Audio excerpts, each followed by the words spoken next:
Hi there, and welcome to today's webinar, Rise Above the Noise with Positive Online Reviews by On Fire Content and hosted by WebAttract, the leaders in thought leadership webinars.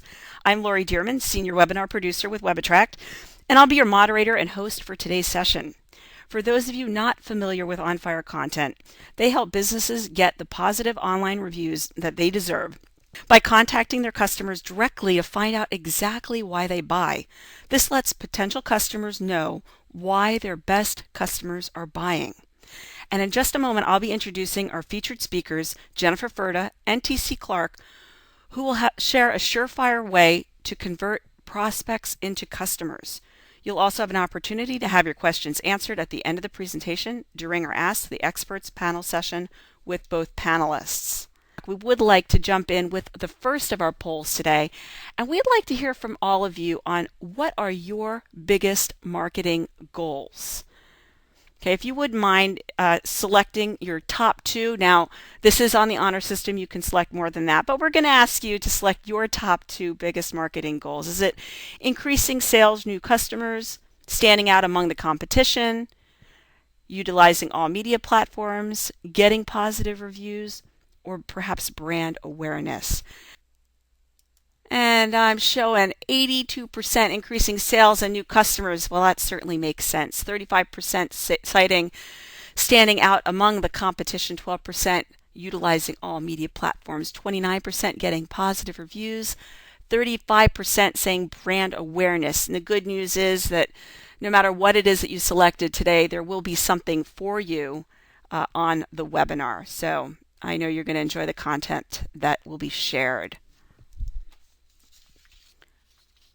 Okay, with that, I would like to bring on our first speaker, Jennifer Furda. Now, Jennifer has been the associate publisher at the Colorado Springs Business Journal since August 2012. And in that position, Jennifer coordinates circulation, advertising, events, programs, and marketing. Prior to that, she worked at the Greater Colorado Springs Chamber of Commerce for 13 years in membership, events, and marketing. And she's won numerous awards from Top 40 Under 40, Women of Influence, and her most current award, the Staff Person of the Year for the Western Union States Chamber of Commerce Association. Jennifer, it's a pleasure to have you here today. Welcome, and how are you? I am very well. Thank you so much for having me. And that was the Western United States. Thank you for the clarification. Totally appreciate it. All right, Jennifer. Before we do get started with the topic at hand, could you get us rolling with a little bit about your role at the Business Journal? Sure. From a newspaper's perspective, and a lot of people don't realize this, there are really two houses in every newspaper. One side of the house is the edit, the content. That's where the articles come from. That is one side of the house. The other side of the house is really the business side of the house, and that's the advertising, the subscriptions. I have introduced a lot of events and programs, and really from a newspaper standpoint, we have to keep a pretty good separation of church and state in there, in that we can't have, if we have our number one advertiser does something naughty, we can't not report about it. So that's something that I did not quite realize when I went into the newspaper business, that there really is a very strong line separation between those two. And I think that the public at large needs to kind of take some solace in that and say, hey, that's good to know that the papers aren't just writing positive things about their advertisers or just negative things about the people who don't advertise. That is not the case at all. I'm sitting here nodding my head and saying, yeah, that really is good to hear. So appreciate you sharing it. And, as far as today's webinar goes, I know that folks are in the audience really interested in what you have to say. And the first thing I'd like to ask is, what trends are you seeing these days around marketing and more specifically around advertising? Sure. I think it's interesting when you think about the history of marketing and advertising. The first ones were putting the shingle outside the business. And then we kind of moved over to print. And then you had radio. Then you had TV, and you throw in billboards. in there, and you can see this progression. Clearly, the newest trends, and I mean, this isn't brand new by any stretch of the imagination, is social media. That has really just come onto the scene in a really big way. And I think from an advertiser perspective and from a consumer perspective, we are just getting bombarded. So much messaging is coming at us all the time. I mean, just even driving down the street, you just see so much branding and exposure. And so I think the trends, everybody's just trying to get ahead of the pack and get themselves seen a little bit more. So, I mean, again, that trend from a social media aspect, that's probably been the newest trend. Fantastic. And in your role at the Business Journal, I imagine, you have a unique perspective. So what advice do you have for us in terms of the most effective content that you've seen? What's out there that's working well? Oh, sure. And actually, if we can stay on this slide really quick, and then I'll go to that next question. From an aspect of social media, specifically through the filter that I am looking at in newsprint, social media is one tool that needs to be used correctly. I think some people have they do it incorrectly in that they get on Facebook and they automatically go out and they just start saying, hey, here's my product today. And they get on Twitter and they say, hey, here's our lunch special today. You wouldn't walk into a party and you wouldn't run around and throw your hand in everybody's face and say, hey, I'm Jen Furda and I, buy some advertising. Social media really is put in place to have a conversation. And that's what it's there for. So I think the trend that we were talking about earlier is that, I think social media was huge. I do see people starting to pull back a little bit from social media. I think people maybe aren't seeing the results that they wanted to see. And really the key in any marketing is using a mix of all of the opportunities that you have, whether that's, your sign outside your building, whether that's print media, radio, TV, billboards. Now you add in digital and websites, which is just, a website is just another form of your sign outside of your shingle, outside of your business. So really, I think the key is using all of the opportunities and everything in front of you. And then to the next question is just kind of, what content am I seeing out there that really works? I would say I would start with the call to action. I think so many times people forget to go for the ask. People will kind of say, hey, this is what I am, and they forget to kind of say, hey, come on in and try us out.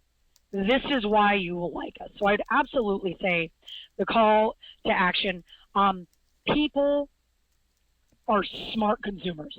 They can get a ton of information at their fingertips. So, again, doing that call to action, being truthful in your content, toot your own horn. I don't know if we call it, the CSBJ it's a great quote unquote brag rag. Brag about yourself. Let people know what you're doing right. Because if you don't tell people what you're doing right, I don't know that anybody else is going to. There's so much noise out there. Again, word of mouth, from a standpoint of marketing, word of mouth is number one. You're going to go to a restaurant and try that daily special because somebody just told you, whether they tweeted it, Facebook called you, you saw them at a dinner party, and they say, wow, that meal was amazing. Or, wow, I went to that bank and their customer service was through the roof.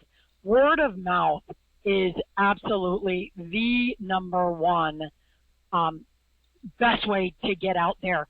But again, using word of mouth, you have to get people in the door for them to say how great your product or service was.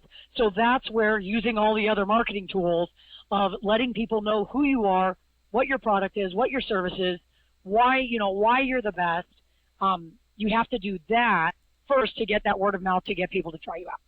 So it's really a multi-prong approach, it sounds like. Absolutely. We cannot be lazy business people anymore. Not that anybody was ever lazy in the first place, but I mean, there's so much noise out there. You have to use all of your tools. Absolutely. All right. Well, how about the mix between print versus online? I know a lot of folks are really wondering about that. Sure, absolutely. I think print and digital, and that's the terminology that we use is print and digital. Both are very important because, I mean, at the end of the day, I mean, you saw the number one survey there. People wanted to get new customers. And in marketing, to get new customers, they got to know that you're there. So that's how you use both digital and online. I see, the first bullet point, increasing your credibility. And it really is. The more that people see your name, see your brand, hear what you do, the more you're out in the community, it gives you credibility. And then, the tip there in the middle, as far as using reputable publications and digital space, absolutely, bar none. That is as important as anything. You want to put yourself in a position where people go, wow, that's a great company. I've seen them in the Business Journal. I've seen them, here and there and out and about. You want people to, if there's a company out there that you say, wow, that's a really great company, the more you can associate yourself with those companies, the better. The other tip on using testimonials, that goes back to word of mouth. That's really what I'm saying is using word of mouth to bolster your credibility. Nobody sells your company better than a client who is pleased with what you have done for them.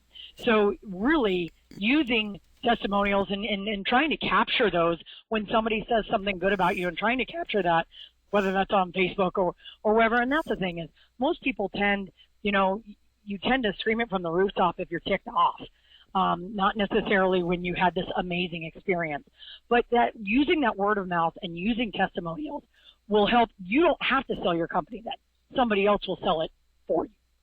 Good points. And Jennifer, to wrap things up, can you leave us with your thoughts on the greatest opportunities for our audience when it comes to rising above the noise? Sure. I would say there's definitely a few. From a marketing standpoint, a lot of people, unfortunately, especially small businesses, view marketing as the extra dollars, like, oh, I don't have the extra money to do the marketing. That is not the best way to view marketing. You need to view marketing as important as turning your lights on. You will pay the electric company to make sure those lights are on. You've got to pay for marketing and pay attention as much to marketing as anything else because that's your brand. That's what's going to get you the exposure. That's what's going to get you the new people coming in the door. It's not a nice to have. It really, truly needs to be an ongoing investment just as much as you would pay for anything else in your company. Rising above the noise, be authentic in whatever your business product or service is. Be authentically you. Be truthful. Again, this goes back to the smart customers. They'll see through it, and you see through it. I mean, anybody out there listening says, yeah, of course. I mean, I know right away when somebody's lying. They also know when it's a good deal, kind of going in for the ask that, if you offer somebody a little 5% discount or a 10% discount, that, be authentic and truthful and they're smart. I mean, give them something that they can sink their teeth into. Don't be afraid to stand out. Don't be afraid to do something new and different and being your authentic and unique self. And then again, just what we talked about earlier, go for the ask. I mean, I can't tell you how many times people will give you this great spiel but they'll never go in for the ask of, hey, subscribe today. Have you advertised with us? Just going for the ask. Open up that bank account. Come in and buy this shirt. Going for the ask. And then just the last one, being deliberate in using the mix of media that are at your fingertips. There are so many opportunities out there. And just, really use what you have. It's a beautiful, colorful world. All great advice. And Jennifer, I'm going to ask you not to go too far because we would like to have you back for the Q&A. And folks, if you do have questions for Jennifer, go ahead and get them into the queue, and we'll prioritize them and air them at the end. So, Jennifer, thank you. No, thank you so much for having me, and I'll be right here. Fantastic. And folks, next up we have TC Teresa Clark, Chief Marketing Officer and Rave Guru at On Fire Content. TC may stand for totally crazy some days, but her business ideas are as unique and unconventional as she is, and that talent is what gets businesses noticed. TC has taken a good hard look at the current state of internet marketing and noticed a real lack of tangible and meaty content. With a degree from the School of Hard Knocks, TC's passion is in sharing her marketing expertise and working closely with clients to help bring their happiest customers' words to the forefront of their marketing efforts. TC, welcome to the webinar. How are you today? I am doing absolutely awesome. And by the way, TC also stands for Too Cute. I love it. Too cute, totally crazy. Great combination. We're in for a treat today. So, TC, why don't we just go ahead and jump in? I'm going to pass it over to you. Okay. Well, let's start off with another poll. All right, let's do that. All righty. So the question is, who knows the most about why people buy? Is it marketing consultants, customers themselves, company employees, or the business owners? And we're showing 94% saying customers, 6% saying company employees. Any surprises here, TC? No. Most of my clients tell me that the customers know the most about why they buy. So here's the question. Where do most businesses, or you out there in my audience, get your content from? The marketing consultants, the business owners, people in the company, or the customers. And when I ask my businesses, most of them say either from their company or marketing people. So the next question I ask them is, the customer always right? Well, I'm going to weigh in and say not necessarily. Well, at least on why they buy from you. They know the real reason why they choose to purchase from a company more than anyone else. So if they know the most about why they buy, it makes sense to get your marketing content directly from them. So then what we're saying here, TC, if I understand correctly, is we need to let our potential customers know why our current customers are buying from us. That is correct. Businesses are missing sales because their potential customers don't know exactly why their current customers are buying. So the question is, how do you let your potential customers know? So here's one way. Get your customers to post positive online reviews. Now again, the challenge is just like what Jen says, is we as humans tend to go on the internet and post reviews when we're unhappy. So for example, if we go to a restaurant and we have an awesome meal or great meal, yes, we might put that on the internet. But there's a much greater chance of us posting something if we have a horrible experience. So let's talk about getting online reviews. First, you need to see where your business is at. So here are some tips and tricks of the trade. The first thing I would suggest is to search your company using the keywords you think your customers will be using you to find you on the net. Then you want to check your own reviews. You'd be surprised at how many businesses don't check their own reviews consistently, and I mean at least weekly. And then you want to check your competition and see how you stack up. So if you're a roofer, your keyword might be roofers, Colorado Springs. Now make sure you just don't use your company name. Actually use keywords that people will be searching. So this is a sample of a first page when someone searches roofers, Colorado Springs. Now most people pay attention to the first page right here, and they like looking at where the local businesses are. And many will click on this red circle here where it says see results on the map to get information. Now, each business shows the number of Google reviews it has, along with an overall rating if they have enough reviews. And the reason this is so critical for businesses is that most people sometime during the buying process is going to look up you or your competitors on the net. And you just don't want them to see a competitor who has more and better reviews. So first, let's look at number D. This is Calvin Turner Roofing. And this is here at the gray arrow. He doesn't even have enough reviews to get a rating. And then we'll take a closer look at both Peak View Roofing. This is number A here. They've got 6 reviews and a 4.2 rating. And then we're going to talk about Premier Roofing Company. And they have 23 reviews and a 4.4 rating.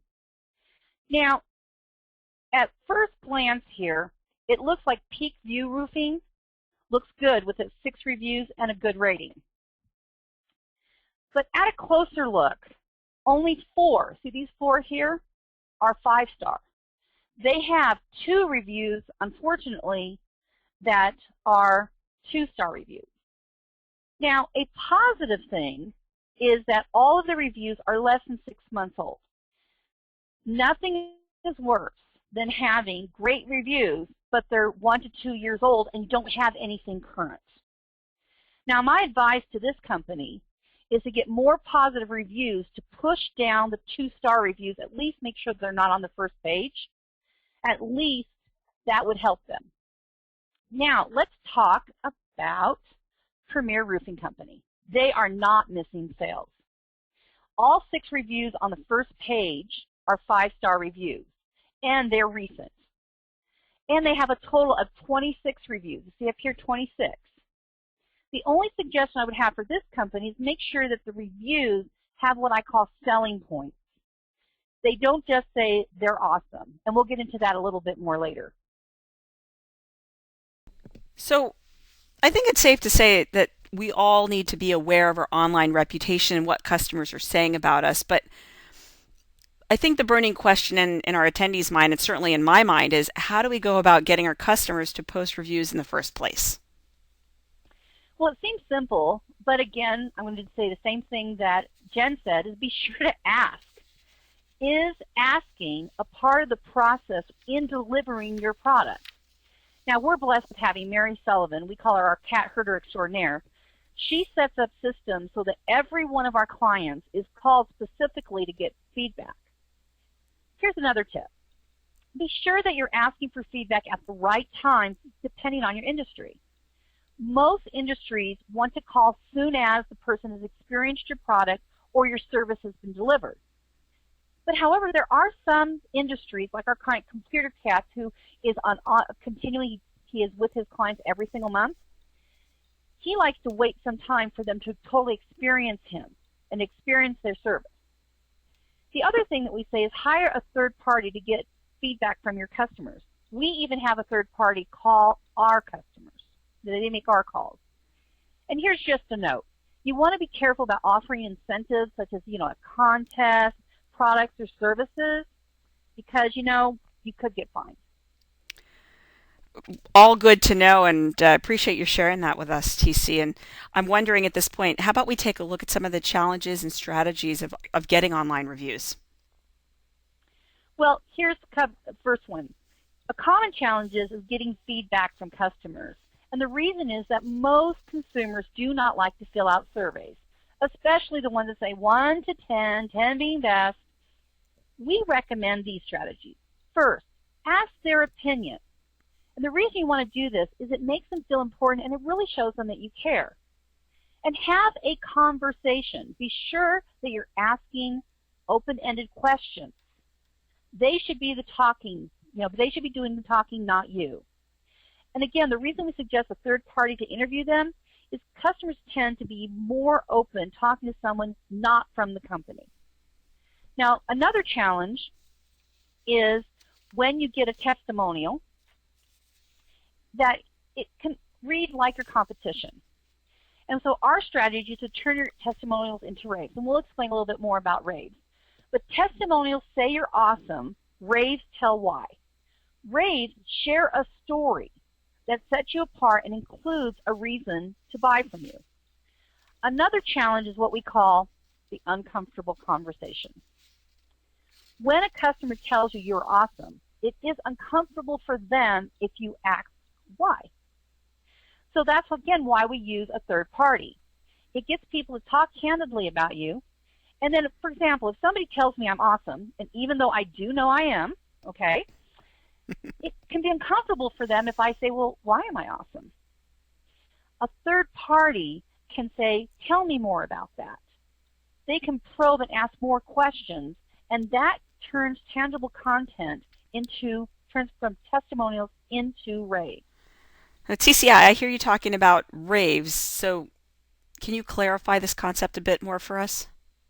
Sure. So, for example, let's use one of our clients, Ronnie, who is a car broker. A testimonial says, Ronnie's a great guy, Ronnie is awesome, I love him.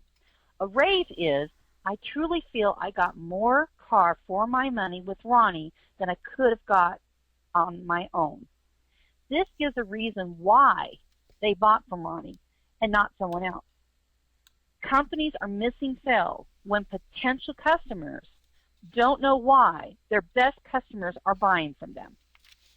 So now let's look at a typical testimonial. The first thing I want to let you know is testimonials are not bad. They're good. They're good things. But I want you to notice about this testimonial, there is no strong selling point. It says we bought a car, Ronnie got us the car in our price range, and we're happy with it. We're still happy, and we still have it. Let's show you how a rave is different from a testimonial.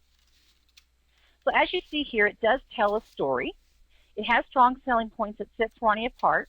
Now I'm going to point out the selling points. We call these gems. The first one is it says that they were referred from a detailer at a nearby car wash. The reason that is a selling point is because it tells the consumer, the prospective customer, that Ronnie's being referred by local businesses. Then it says they delivered the exact car we wanted at the right price. They got more for their trade-in. He was professional and downright pleasant. They felt no pressure to purchase, and they will think of Ronnie first, so they're actually going to go back to him. Okay, so now we've got the rave, we've got the gems. Let's get them posted online. So here's an email that we use to support our clients' customers in posting online reviews. Now, they've already talked to us. They've already got their rave completely done. It's approved. They love it. So the first thing we say is, thank you so much for your amazing feedback. Then we put in, it really would help Andrew if you could copy the below text and paste it into a review on LinkedIn. He decided that LinkedIn is where he wanted to have his reviews posted. And here in the red circle, we actually put the link to LinkedIn so the consumer can just click there. Then we put in their rave, so all they have to do is cut and paste. This is right here by this blue star. We added, would be his hero to encourage them. I love it.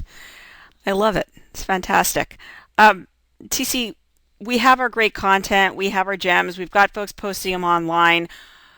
What are some words of wisdom you have in terms of creative ways of using this content apart from the online posts? Well, like I said, we do use online, but we do it very interestingly. We will actually use a rave as a blog. We'll also use it as a Facebook or LinkedIn posting, and we use them in our newsletters. Now let's also talk about websites. You don't just use your raves under your testimonial tab. Put the rave on the bottom of every single page. Now let's talk about using them on your home page. Here is a full page. It's the home page of one of our clients. It's Ronnie again with Auto Search. He's an auto broker. And as you can see, is instead of having it, the typical 3 or 4 paragraphs saying why to buy from him, we have actual gems, actual reasons to buy from him from other people. So here are some of his selling points. He's honest and straightforward and tells the truth. The process is so easy and painless.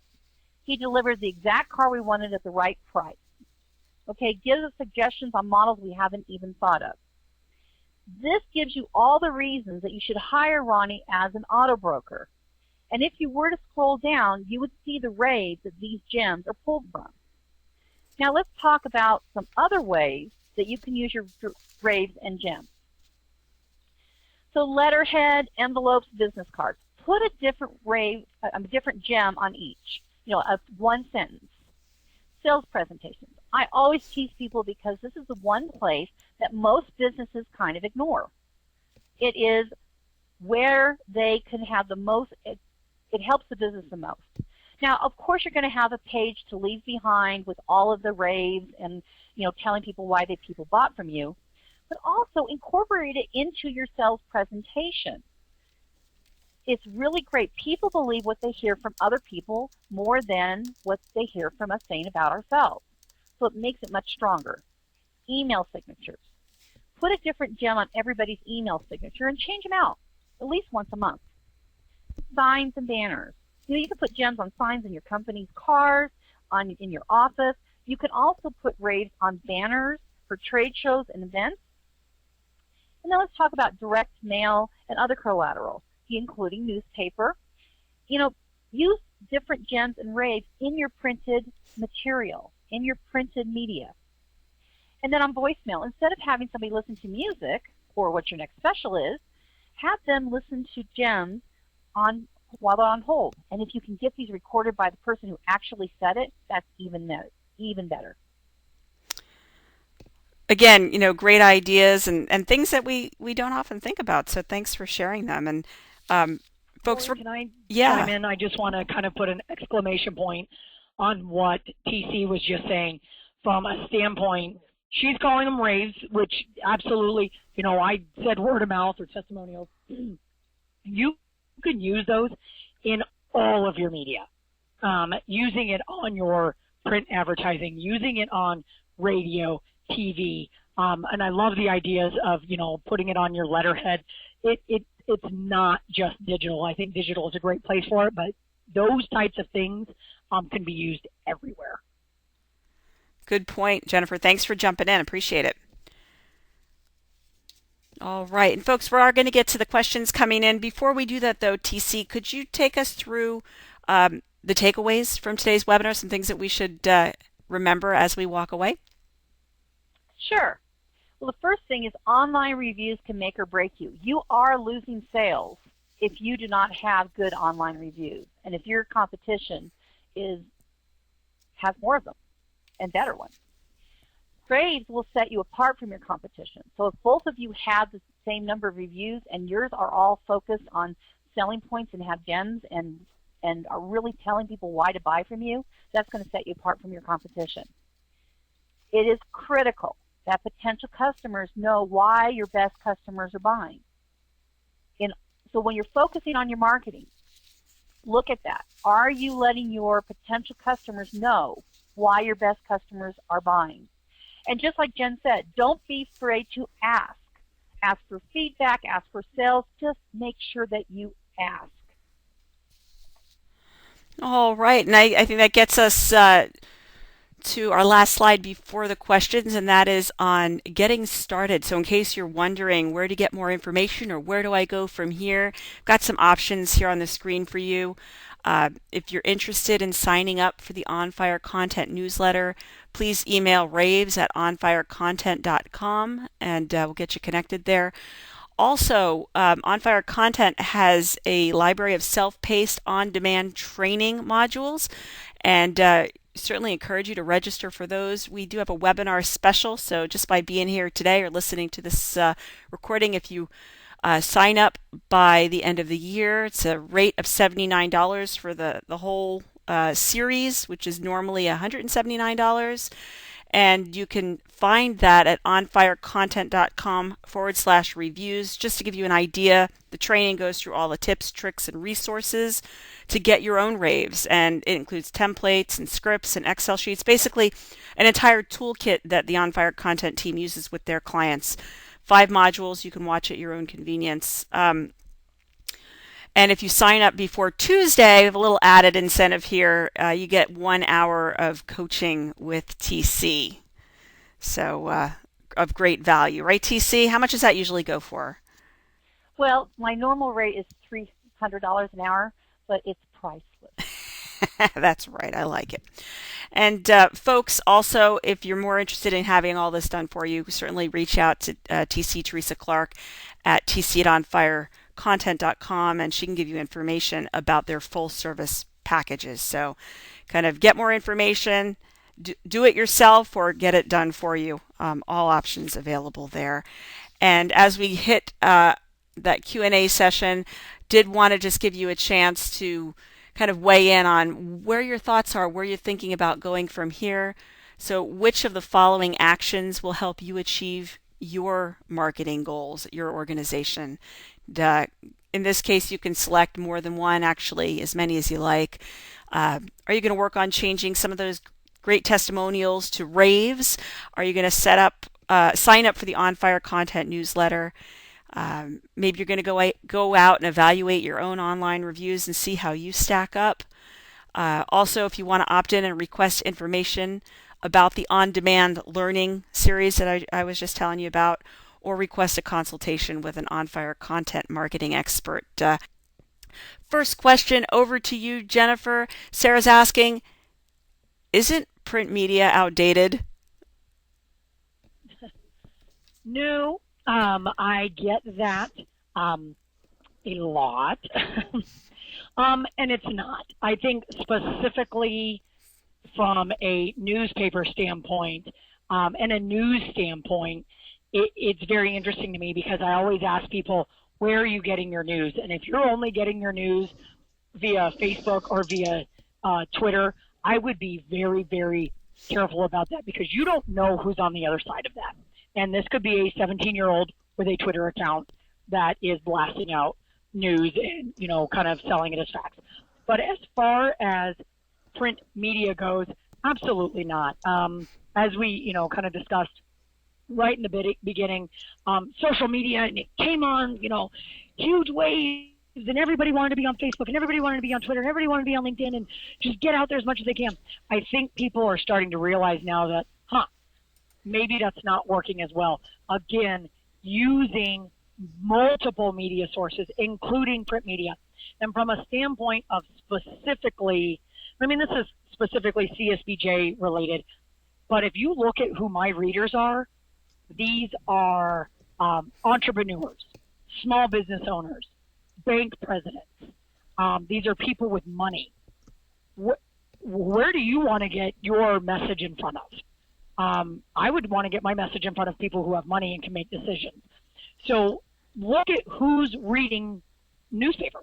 And it might not be you, or it might not be your 18-year-old son or your, 25-year-old daughter. But as people get older and get kind of further from college, they read the paper. That's where they get their news. And it doesn't necessarily mean that they're reading the paper with their cup of coffee. They're reading it on their smartphone. They're reading it on their iPad. Papers are evolving as well, but no, print media is definitely not dead. All right. Well, thank you so much. And folks, I did want to do a quick introduction. We have Bob Clark, Chief Technology Officer at On Fire Content, also on the line with us, available to answer any questions that might be relevant on his end. So please do feel free to send anything over that might be more on the technology side. And this question to you, TC, and Bill's asking, what do you do if someone's feedback is a complaint? Good question. We very rarely get that, but occasionally we do, and I'll have to tell you one that is a giggle for me.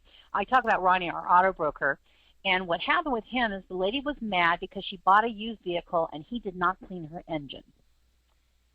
So our callers are trained to keep their mouth shut and to listen. All they do is listen. They let the person talk as long as they want. Now remember, we record our calls, and we let people know. We tease them. We said, do you mind if we record the call so that we don't have to take notes?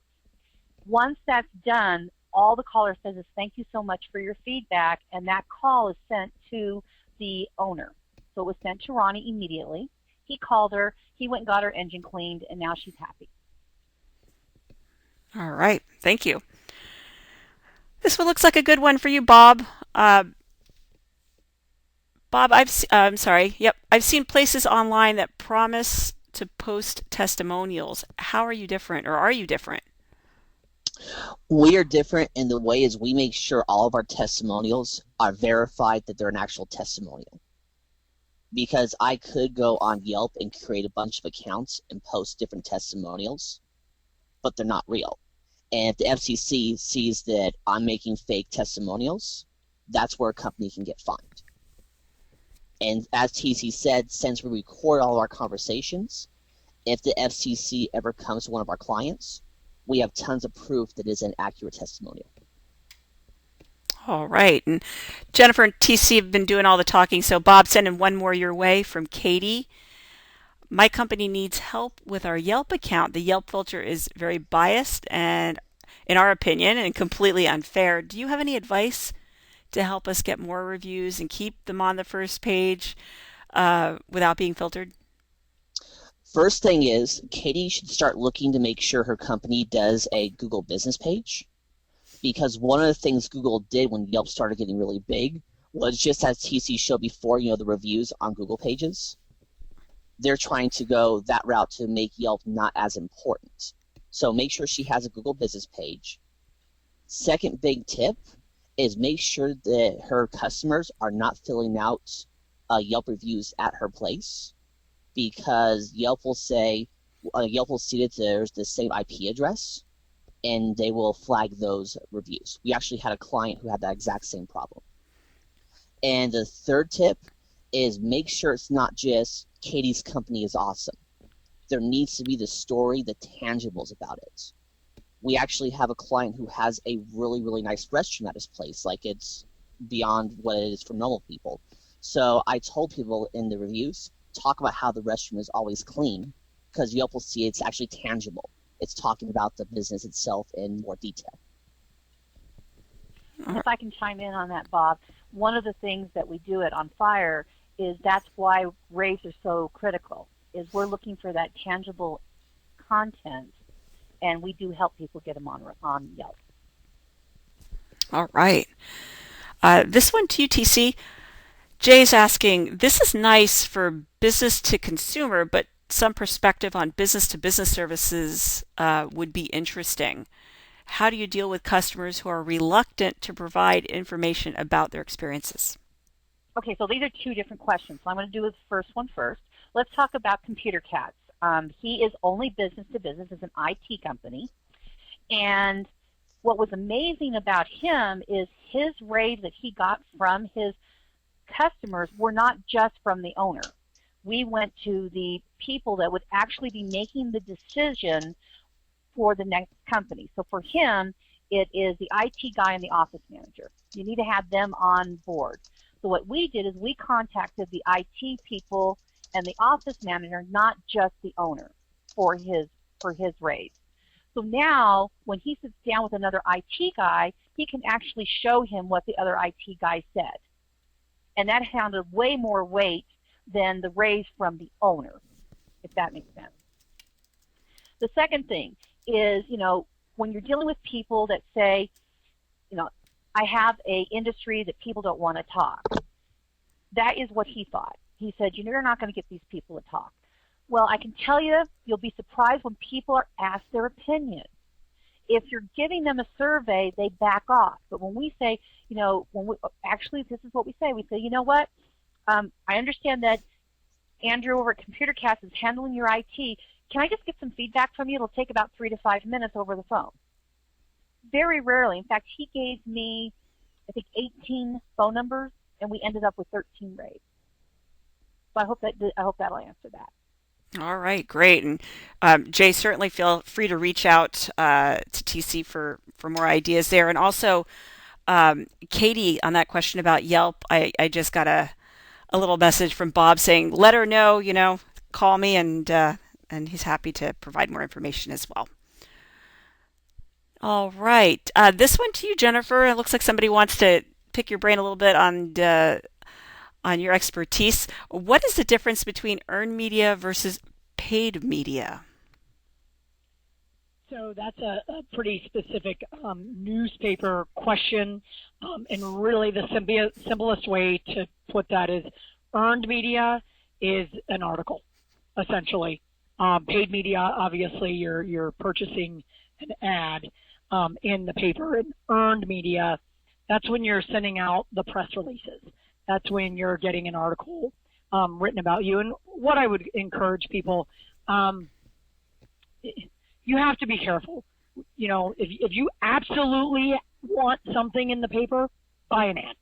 I mean, that's bar none. There it is. But you can, you know, if you have something that is newsworthy or that is story-worthy, get it to us. We'll take a look at it. And again, it goes way back to standing out, being different. How are you giving back to the community? What is so great about your product? Get us that information. I mean, we're always looking. I mean, we're a newspaper. We're always looking for good stories.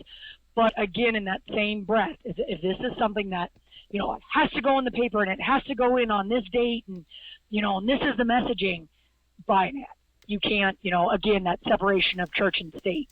So there's the biggest difference between earned and I want to chime in on that. One of the things I would recommend is if you want to get an article published, find out exactly what their requirements are. So, for example, I know that with the Business Journal, they need 700 words. Provide them 700 words. You know, find out what categories that they need information on. So the more information you get, the better chances, it's not a guarantee, but the better chances you are that your article will be taken care of. Great comment. And the reason, I mean, if, you know, and thank you, DC. I mean, that's talking about, we do guest columns every single week, and, you know, we want to educate our readers and information, and, you know, we want people to make a better business decision tomorrow. The reason why it needs to be between 625 and 700 words, because if you give us too little, the space just doesn't work, and then if you give us too much, we can't put it in there, and you're absolutely right. DC, if it doesn't hit within that bucket, we won't print it. All right. TC, this one from Guillermo, and Guillermo says, so I've heard that deleting a bad review just makes you look guilty instead of facing the situation and keeping that customer so we can gain other customers by word of mouth. Do you have any comments on that? Yes. So I'm going to give you an example of how this was handled by a client of mine. They're a restaurant, and the person said, you know, the soup was cold, and they were just blah, blah, blah, blah, you know. So here's what they answered. They answered this way. They said, I am so sorry that you had that experience. Please come in and ask for me, and I will treat you to dinner. The reason that they didn't argue is, no, the soup wasn't cold. No, they're not dirty. They did not have valid reasons. It could have been a competitor. It could have been an employee that was mad. You don't know who it is. But me as reading it, if I read that somebody, and we call it barfing, you know, that they barf all over the page, and the owner comes back with, I am so sorry, and doesn't argue with them, it takes all of the air out of their balloon. And let me fix it. Because everybody knows that we all are human and things are going to happen. We're more excited about a company that actually takes care of things. I always tell people, don't judge me by the mistakes I make, judge me by how I fix them, because mistakes are going to happen. And that just totally deflates that. So no, I would not delete that, because what happens is if you try to delete it, then you have a problem, and it depends on who it is that they're going to say it's deleted. And then also, if you got somebody who's really viral, and what I mean by viral, not in that it goes a lot of places, just like they're nasty. They're just going to keep posting it. And you're going to play this game. They post it, you take it off. They post it, you take it off. You know, so instead of that, you just answer them. All right. Hey, TC, can I add a little bit to that? Please. And also, it depends on what they say is a bad review. If the review is just, your company sucks and I hate you, ignore it. Just keep it up there, because, there's nothing tangible about it. I wouldn't even put any effort into that there, because I believe most people who see a review like that are just going to ignore it as a disgruntled customer. But TC is right that if they make tangibles, engaging and giving and helping them out that way. All right. This one from Carol, and I'm not sure who to send this to, so I'm going to give this a jump shot. I'm in the process of launching my new flower business. Do you have feedback on where to begin with marketing my business, being that I don't have clients as of yet? Well, I'd like to start with one thing on that. Is a lot of businesses start. Every one of us has started a business and didn't have clients. So the first thing, Carol, I would say is do some trade. Go find somebody in the community, and the better, bigger, nicer company that it is, because, and do some trade with them. Get some, that way you can put them and ask them for a rave, because nobody needs to know that it was trade. I don't know if I explained that correctly. So let me give you an example. Let's just say that you provided flowers for one of the hospitals. And you say, okay, I'm going to provide you some, I'm just going to donate some flowers. Well, after you donate the flowers, then you can have your third party call them back. And what was your experience of getting these flowers? How did people react to them? Did they love it? Da, da, da, da. That now is a rave that can be put on your website, and people will assume that they're your client. All right. All right. This one also over to you, TC. Can I call my customers to get my own raves? Here's the challenge. When you call yourself, it's just getting that uncomfortable conversation. The conversation of, why am I so awesome? It's very hard to get a rave for yourself because it's very hard to probe. They say, TC, I love how you brainstorm. Well, why do you like that? That's uncomfortable for them. They're feeling like they're being attacked. But if a third party says, well, tell me more about that. What did they do that was so different? Then it really does a difference.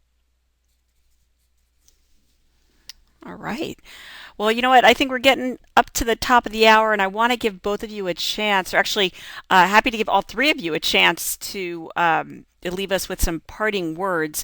I'll go ahead and start with you, Jennifer. Anything you'd like to leave the audience with? I think just have fun. Have fun in your business. Enjoy what you're doing. Again, going back, be your true, authentic self, and it will come through to your clients. And I mean, we've said this 500 times today. Don't be afraid. Don't be afraid to ask. Go for the ask, as in, hey, buy this product from me. And don't be afraid to ask your customers, hey, what'd you think? So have fun, be authentic, and don't be afraid to ask. There it is. All right. Thank you. Over to you, Bob. Any thoughts you'd like to leave with the audience? Just actually a follow on the asking your customers for raves.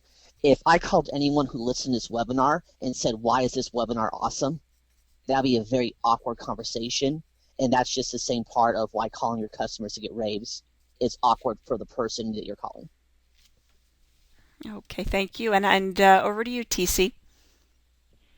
I just don't know how many times I'll have to say this. It's just so critical, is to make sure that your prospective customers know exactly why your current customers are buying. Focus on that, and they'll do the selling for you. Fantastic. Well, folks, we really are at that time, and I want to take a moment to thank each of you for joining us today and hope that you found today's webinar of value and you'll want to join us for some future events.